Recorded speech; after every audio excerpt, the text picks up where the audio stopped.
Federal stimulus checks are expected to start reaching many of you this week. One group, though, may be left out. Debt collectors are apparently ready to snap up checks if you owe them money. And WPTV News Channel 5's Matt Cesney looks into how it may already be happening.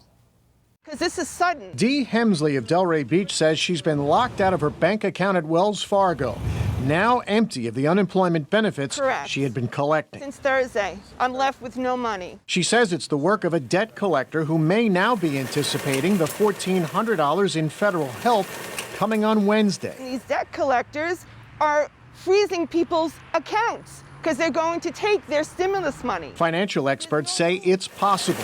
This round of stimulus payments to Americans has no protections from being taken by debt collectors for things such as credit card, medical, or student loan debts. We were not able to protect that because of the technicalities how we passed the bill. That's Congresswoman Lois Frankel in West Palm Beach. Yeah. With no protections, people like Dee are now subject to losing the $1,400 as soon as it hits their frozen accounts. There's a lot of ways people can get help other than these checks, but what I would suggest is if somebody is in a collection situation, they call the person or the company that they owe money to and explain the situation and see if they can get them to hold off. I want my money. Dee says the collection agency hung up on her without getting any information on what the debt is for or how much is owed. Exactly. All she knows, she says, is that without a job, losing the stimulus money will hurt. I have a credit card right now that I'm using.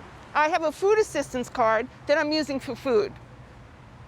That's about it. A spokesperson for Wells Fargo says they are looking into Dee's frozen account. Meanwhile, there is mounting pressure on Congress to pass some protections quickly to keep debt collectors from going after those stimulus payments. In West Palm Beach, Matt Cesney, WPTV News Channel 5.